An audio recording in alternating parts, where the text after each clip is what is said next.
Change the environment. इस chapter में हम सबकॉन्शियस माइंड और हेल्थ के बारे में बात करेंगे। पिछले कई दशकों से मेंटल थेरेपी या मानसिक चिकित्सा के क्षेत्र में बहुत ही प्रोग्रेस हुई है और लोगों का इस थेरेपी के प्रति इंटरेस्ट भी बढ़ा है। इसके साथ ही सबकॉन्शियस माइंड या सब्जेक्टिव माइंड के प्रति लोग अवेयर हुए हैं।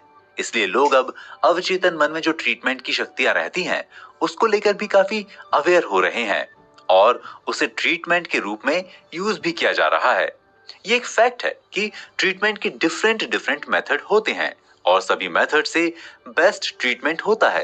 लेकिन सभी मेथड का एक ही बेसिक थ्योरी या सिद्धांत है और वो थ्योरी है अवचेतन मन। और इसके ट्रीटमेंट प्रोसेस का नाम है फेथ या आस्था। फेथ या आस्था अपने आप में एक ऐसा बिलीफ है जिसके लिए लॉजिक की जरूरत नहीं होती। आप फेथ करते हैं या नहीं, यही इसका इंपॉर्टेंट फैक्ट है। इस बुक के ऑथर ने इस बात को इंपॉर्टेंस देने के लिए पैरासेल्सिस के कोट का जिक्र किया है। पैरासेल्सिस के अनुसार आपके फेथ का सब्जेक्ट ट्रू हो या फॉल्स, रिजल्ट वही मिलेगा जैसा कि आप फेथ करते हैं।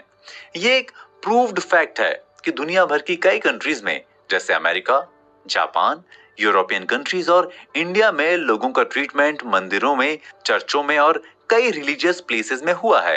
ये भी एक फैक्ट है कि ऐसे ट्रीटमेंट पर सवाल भी उठे हैं, लेकिन ऐसे ट्रीटमेंट में जो मेथड काम करती है वो अवचेतन मन के बेस पर ही होती है।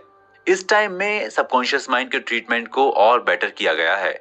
यानी कि ट्रीटमेंट करने के लिए इस बात का पूरा ध्यान रखा गया है कि हम ट्रीटमेंट के दौरान कैसे सेंटेंसेस को यूज करके कि चेतन मन के सजेशन को अवचेतन मन उतने ही प्रभाव से एक्सेप्ट करे और ट्रीटमेंट के रूप में एक्सप्रेस करे। कहने का मतलब यह है कि अवचेतन मन के बेस पर ट्रीटमेंट एक मेथड के रूप में डेवलप किया जा रहा है।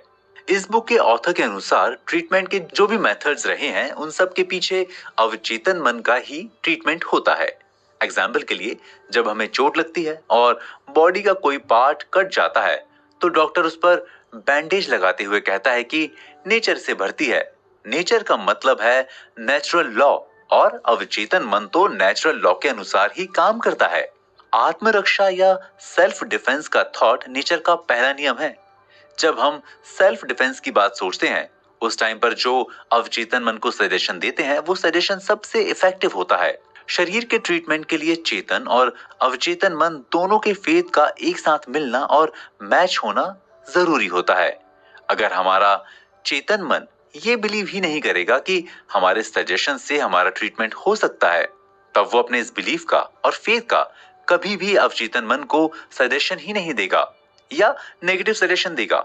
लेकिन ये तभी पॉसिबल हो सकता है जब हम मन और शरीर को लूज करके स्लीपिंग मोड में ले जाएं।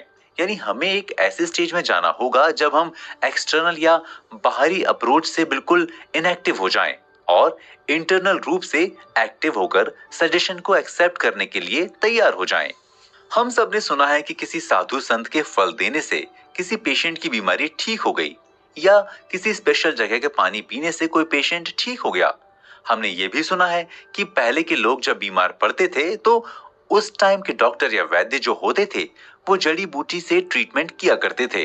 जब उनके ट्रीटमेंट का कोई बहुत इफेक्टिव असर नहीं होता था तो वे पेशेंट को ये बिलीव दिला देते थे कि सुधार हो रहा है, बस हवा पानी बदल जाए तो पूरी तरह से सुधार हो सकता है। फिर हवा पानी बदलने के लिए पेशेंट को नेचुरल जगह पर भेज दिया जाता था। वहां पर नदी हो, पहाड़ हो, ऐसा करने के पीछे रीजन अवचेतन मन की ट्रीटमेंट पावर को यूज करना होता था। यानी कि जब कोई संत फल देता था तो उस पेशेंट और उसकी फैमिली के लोगों को फेथ होता था कि संत हमेशा ईश्वर के करीब रहता है, इसलिए उसके दिए हुए फल में भी ईश्वर का गुण होगा। इसके बाद अवचेतन मन इस सजेशन को एक्सेप्ट कर लेता था और ट्रीटमेंट करना शुरू कर देता था और लोग ठीक हो जाते थे। बंगला लिटरेचर की कई स्टोरीज में इस बात का जिक्र है कि किसी स्टोरी का कोई कैरेक्टर जब हेल्थ प्रॉब्लम को फेस कर रहा होता था तो वो हवा पानी यानी कि एनवायरनमेंट चेंज करने के लिए बनारस आता था, क्योंकि बनारस को रिलीजियस प्लेस के रूप में जाना जाता था जहां पर गंगा नदी के किनारे पर शिव का मंदिर है। इसलिए लोग आते थे और ठीक होकर चले जाते थे। फेमस नॉवेल देवदास का मेन कैरेक्टर देवदास भी अपने डिप्रेशन और फ्रस्ट्रेशन से निकलने के लिए शराब छोड़ने के लिए बनारस आता है। वो शराब छोड़ देता है, उसमें सुधार भी होता है, लेकिन उसका एक फ्रेंड उसे यात्रा में मिलता है और फिर से उसे शराब पिला देता है और फिर से उसके साथ वही प्रॉब्लम होनी शुरू हो जाती है। इस एग्जाम्पल से हम समझ सकते हैं कि देवदास जब बनारस आता है तो उसने अपने अवचेतन मन को यानी सब कॉन्शियस माइंड को यह सजेशन दिया होता है कि इन्वायरमेंट चेंज करने से वो ठीक हो जाएगा। वो ठीक भी होता है, लेकिन अपने दोस्त के साथ जब वो फिर से शराब पी लेता है तब उसके मन में फिर से वही पुरानी फीलिंग आ जाती है, यानी वो अपने सब कॉन्शियस माइंड को नेगेटिव सजेशन देता है, जिसका रिजल्ट भी नेगेटिव होता है। वो कभी ठीक नहीं हो पाता। इसलिए हम ये नहीं कह सकते कि अवचेतन मन में जो ट्रीटमेंट की शक्ति है वो काम नहीं करती। काम करेगी तब जब अवचेतन मन को एक ट्रीटमेंट मेथड की तरह यूज किया जाए।